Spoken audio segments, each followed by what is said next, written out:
So this particular exercise is for core strengthening, a home exercise you can do to work on the muscles that are essentially the deep rotators of the spine. So core stabilizers, if I were to take all the muscles out of the way from the stomach muscles and my intestines and just look at the muscles along the spine, the smaller, deeper muscles or the core muscles are stacked diagonal muscles that go up the spine, and they, to some extent, control rotation, but they also prevent me from twisting. If somebody pushes the shoulder and I fight it, that will work my core. So we're going to do something with a door to exercise at home. The great thing about a door is if it swings well, you can use that resistance of the door to work your arm, your shoulder, your stomach, your legs, your butt, all at the same time. Now these are solid doors, so these have much more momentum and are more difficult. At home, a hollow door would be an easy place to start, and the faster you try to go, the harder it is, so always start slow and feel things out so you don't hurt yourself. But here is a nice wide stance. Now if I have balance issues, I could hold on to the door handles a little bit for support. So I'm opening the door, it closes like so. I'm just getting to the side of the door, so I'm at a nice comfortable arm position. Now I'm just going to throw the door to the other hand, catch it, and throw it back. So now obviously I'm working my chest and shoulders a little bit. So if you have issues with the shoulder, you could turn and pull the door a little bit, and I'm moving my body a little bit out of the way, and that weight shift is good. If I have balance issues, I can just try to go back and forth. Just be really careful not to knock yourself out, right? So you got to keep your face away from the door.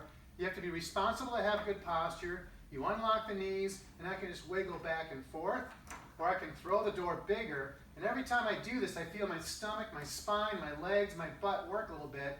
The faster I go, the smaller I go. So I'm just passing with my fingers here.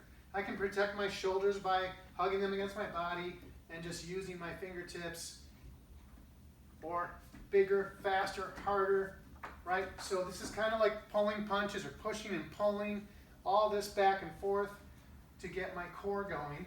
The other thing with core is as I get tired, there's this tendency to lose posture and maybe do one of those. So you want to elongate always, unlock the knees, but elongate the spine, and then maintain that height of your spine, maybe activate a little bit of a stomach pull in, and just stabilize, and then try to see if you could just minimize how much your body moves and just absorb the momentum of the door from one hand to the other, and try not to let the swinging occur. And me resisting this works those same muscles that I mentioned when I started this conversation along the spine, and if I train myself to strengthen those deep muscles with good posture, that's what we call core stabilization or core strength. So try that, and I can just pick a number. I want to do at least 30 seconds, so I'm going to think about trying to get to 50. 1, 2, 3, 4, 5, 6. If I get tired first, well, congratulations. That's what every athlete wants, to get a little fatigue. If pain is hurting or present, don't go so hard, go smaller. And if that still doesn't allow you to exercise to where you feel a little fatigue in the muscles and you're only getting pain, well, then it's not appropriate for you. Fatigue is exercise. Pain is something telling you to stop. So always keep those basic rules when you try something new. But what's nice about this is I'm pretty sure you probably have one of these in your house.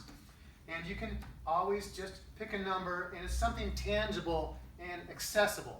I would maybe put a sticky note on the door that I want, a piece of colored paper saying do it, and that way you get that in. How often? Well, if you want to work your endurance, the more the better.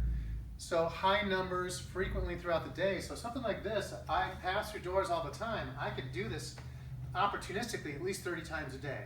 But I'm going to go for maybe 3 to 5 and just try to go nice and smooth and think about trying to get to 50. If I get to 50, I'll stop, and then the next time I'll think, well, you know, that was too easy. So I'm maybe going to go a little faster next time, quicker, and see if I can do that. And just give yourself a little buffer time between these activities to make sure you don't get any residual soreness. But those are just one simple way to access what's in your house to work that core. Remember, good posture, maintain the whole time, and as you get tired, don't get sloppy, watch your head, maintain good posture. And if you have balance issues already, you have 2 doorknobs that you can just do a modified version, and at least this supports you, but you want to lean back a little, don't get caught and hit your head. Can't say that enough from experience. Okay. Well, good luck with that. Hope that helps.